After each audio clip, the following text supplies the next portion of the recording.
Alexis, tu es venu nous présenter une Skoda superbe, qui est de quelle année? Elle est de 2017, janvier exactement. Donc du coup, il y a quoi comme bloc là-dedans? Alors le bloc 888 génération 3, donc un 2 litres TSI. Et le code moteur exact c'est CJXEA. C'est un constructeur tchèque. Ouais, qui fait partie du groupe VAG. Ouais, depuis il me semble 20 ou 25 ans. D'accord, et ce qui explique le fait du coup qu'on retrouve un moteur TSI à l'intérieur, donc de 300 chevaux. C'est ça, enfin à la base c'est 280 exactement. Alors, donc qu'est-ce que tu as fait niveau préparation dessus? Oh, c'est une prépa soft, hein. Il y a un stage 1, entre guillemets, une perfo, ouais. complexe, et donc éthanol. Donc niveau chiffre, ça donne quoi? Au niveau du couple, on passe de 350 à 500 Nm. Ouais, donc 150 Nm quand même, ouais, de gain, c'est énorme. Ouais. Ouais, franchement c'est pas mal. Après, au niveau de la puissance, on est 280 de base et on passe à 360. 360 chevaux, ouais, c'est super intéressant. Ouais. C'est un 4 roues motrices? Ouais, système Haldex. Du coup, système Haldex, d'accord, ok, qu'on retrouve chez Audi. C'est ça. Tout à l'heure, hors caméra, tu me parlais du poids, puisqu'elle est annoncée, ouais, à 1635 je crois, enfin faudra vérifier, mais il me semble que c'est ça. Ouais. Sauf qu'en réalité, je l'ai pesé avec vraiment tout plein fait, roue de secours, etc. On a une tonne 8. Esthétiquement, du coup, qu'est-ce que tu as fait comme modification? Alors la seule modif que j'ai fait, c'est la pseudo-lame ici, que ouais, j'ai fait en covering. Et le badgeage du volant. On peut passer sur l'intérieur du coup. Ouais. Donc le badge superbe qu'on voit là. Ouais, c'est pas mal ce que tu as fait. Ouais, bah si je l'ai rajouté, ça s'achète, c'est déjà tout prêt. Ça ressemble surtout à de l'intérieur Volkswagen, je trouve, non? Ouais, on retrouve un petit peu de Passat légèrement au niveau ouais, de l'ergonomie. De l'ergonomie, ouais, tout ça. Au niveau des compteurs, bon bah ça par contre c'est bien spécifique Skoda. Ça me rappelle un petit peu les anciens compteurs Skoda. Enfin je veux dire, ça fait récent, il y a rien à dire. Mais ça me rappelle, le fond blanc en fait me rappelle un petit peu les anciens compteurs Skoda si je ne m'abuse. Et le logotage, ah oui, qui est vraiment très joli. Ouais. Donc tu as fait ça à l'arrière également. Ouais. Même la place du milieu. Ouais. Quand ils disent Sportline, c'est quoi exactement? C'est une tendance sportive entre guillemets, sans assumer une vraie sportivité comme la version RS ou VRS chez Skoda. Au niveau des jantes, du coup, tu es sur du quoi? Du 18? 19. Du 19, ouais, d'accord. Donc tu as des disques ventilés certainement, je pense. Ils sont ventilés à l'avant et à l'arrière. C'est aussi du ventilé. 340 à l'avant et 312 à l'arrière. La question que je me posais, j'ai vu ça de loin. Ouais. C'est deux vrais canules. Ok, d'accord, tu me rassures. Parce que ça, je me suis demandé. Des enjoliveurs de canules, mais il y a deux échappements. Petit rappel 4x4, étant donné que c'est un 4 roues motrices. Niveau ligne, du coup, il y a quelque chose? Tout d'origine. Tout d'origine? Ça fait pas de bruit. Tu nous montres peut-être? Ouais. Allez, par curiosité.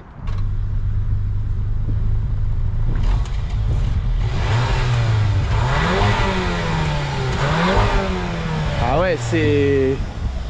Quand tu dis ça fait pas de bruit, ça fait pas de bruit. Ça fait pas de bruit. Ah non mais c'est dingue, on entend que le moteur à l'avant. Ouais, ouais, t'entends vraiment rien. Waouh.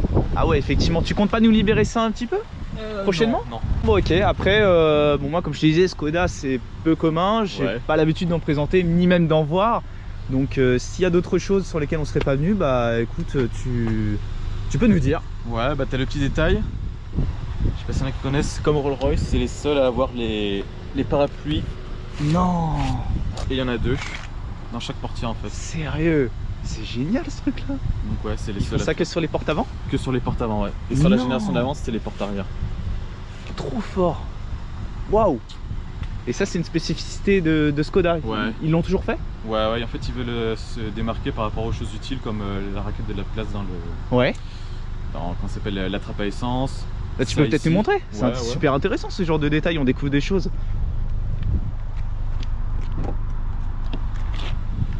Ah c'est sympa ça. Donc étant donné que c'est un break, j'imagine que tu as quand même beaucoup de place aussi bien à l'avant qu'à l'arrière. Ah ouais, c'est très grand. C'est là que tu te rends compte à quel point les breaks sont utiles quand tu veux charger un petit peu de bagages et bon pour la pêche ça. Beaucoup d'options. Alors je vais pas dire qu'elle est full option parce que c'est pas vrai. Ouais. Ce qui lui manque c'est les sièges chauffants à l'arrière et le pare-brise dégivrant à l'avant. D'accord. C'est tout. Ok, c'est pas grave, de toute façon on a la trappe à essence, on a tout le matériel. Bon, je te propose qu'on aille faire un petit tour, qu'on voit un petit peu ce que ça donne. Parce qu'il y a quand même plus de 350 chevaux là-dedans. Elle cache bien son jeu, hein. Quand tu la vois comme ça, tu te dis ouais, elle est toute gentille, ça doit marcher. Ah, c'est le parfait slipper. Ouais, c'est un slipper. Allez, vas-y, on peut rouler, c'est parti. Puis après, tu as aussi de la télémétrie, des manomètres dessus. C'est plutôt sympa. Donc la pression du coup de turbo, ta température d'huile et ta température d'eau. si jamais tu fais du circuit, on sait jamais. Ils ont prévu le truc. Hein. Ouais, c'est tout sur toutes les finitions Sportline. D'accord. Et là, après, tu as la puissance en kilowatts. Pour aller à droite, ok. Ouais. Température d'eau. C'est quand même assez bien développé le truc. Ouais, Hein. Ils ont bien, vraiment prévu. C'est assez riche. Hein. Prévu ça pour potentiellement, je vais pas dire d'une utilisation circuit, mais voilà, pour ceux qui s'intéressent un petit peu aux températures et données performance. Ouais, franchement, c'est assez complet et tout. Ouais. Je vois DSG, donc c'est une boîte DSG. C'est vrai que je t'ai pas posé la question tout à l'heure. Donc c'est une double embrayage. Double embrayage. À 6 rapports. Et le code exact, c'est la DQ250. Tu peux désactiver l'ESP. Ouais. Chose super sympa, je trouve. Tu peux choisir les modes de conduite. Donc là, je suis en sport par exemple. Donc mode sport, t'as quoi d'autre comme mode? Le mode individuel. Ouais. Là, tu paramètres comme tu le souhaites. Après, le mode éco que j'utilise jamais. Ouais. La petite particularité, c'est qu'il va réactiver le start and stop. Et lorsque tu relâches l'accélérateur, il va se mettre au point mort, regarde. D'accord, donc ça c'est quoi? C'est le mode éco ça? Ouais, ça c'est le mode éco. Ça c'est plutôt sympa, d'accord. Et t'es en roue libre? Ouais, bon après j'utilise jamais moi. Après t'as le mode confort, là t'as les suspensions, elles sont beaucoup plus souples. On retrouve tous les modes de conduite effectivement, donc le mode confort avec des suspensions bien plus souples. D'ailleurs c'est très confortable. Hein. Ouais, bah là t'es en confort, là on est en normal, tu sens un petit peu plus les aspérités de la route. Ouais, ça se raffermit un petit peu. Et sport, la direction elle est durcie.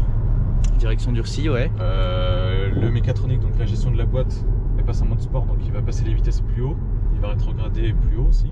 D'accord, ta plage de régime change, ouais. Ouais, la réponse à l'accélérateur est plus rapide aussi. Sensibilité de la pédale, tu veux dire? Ouais. D'accord.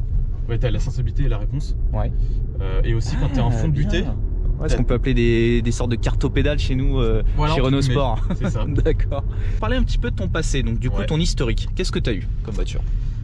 Alors, première voiture que j'ai encore, mais que je n'ai pas acheté moi, c'était une 106 HDI. Je crois qu'elle faisait 60 chevaux, peut-être maintenant c'est 40 poneys. Ouais. Une Clio 2. Clio 2. En DCI. Je crois que c'est un litre 9 qui est toujours là aussi.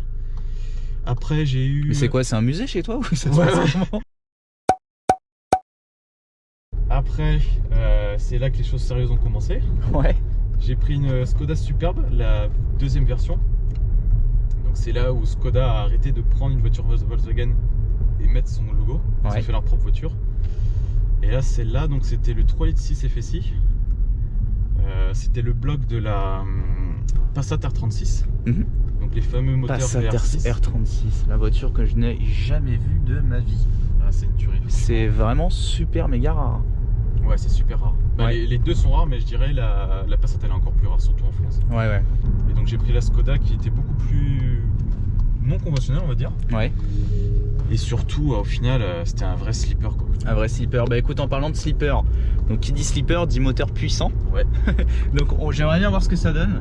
Du coup, rappelle-nous le couple, on est à 500 Nm si je ne me trompe pas. C'est ça. Donc montre-nous comment ça marche. Une bonne accel. Ça marche bien. Ouais, ça marche bien, tu sens bien le couple là, qui te propulse en arrière là dans le siège. Les rapports passent relativement vite. Ouais, ils passent vite. Après, je les ai passés moins quand même. D'accord, donc tu as un mode séquentiel. Du coup, donc tu as les palettes au volant. Ouais. Oh là là. Volkswagen et vos palettes microscopiques, elles sont là. D'accord. Ok. Qu'est-ce que tu penses d'ailleurs de ça, de ces micro palettes? C'est insupportable, je déteste ça. J'avais dans l'idée d'acheter les extensions, mais vu que je vais la vendre, je vais pas décider d'investir plus de choses. Mais ouais, les palettes, c'est pour dire il y a des palettes quand on peut passer les rapports, mais ils ont mis des boutons. Ça aurait été la même chose. Elles sont toutes petites. On est d'accord? Mais c'est vrai, autant mettre un bouton. Attends, voilà. Au point où on en est. Je voulais parler niveau prix. Ça coûte combien environ? Alors, je sais que j'en ai vu sur le Bon Coin là. Une, je crois, enfin catalogue il me semble c'est 52 000 €, hors malus. Ça passe les 50 000 €. Ouais. Mais alors pourquoi ça s'explique comment? C'est du fait que ça soit super bien optionné ou? Bah là cette version là elle est super bien optionnée. Et parce que c'est leur grille tarifaire par rapport aux options en fait. Après il faut savoir que moi je sais que c'est là, en 2017, il me semble prix catalogue c'était 50 000 avec toutes les options. Excuse-moi, je me permets mais je trouve ça cher.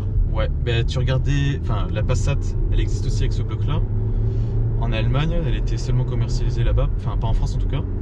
C'est, je crois, 68 000 à 70 000 € quoi. Alors que t'as la même voiture, hein.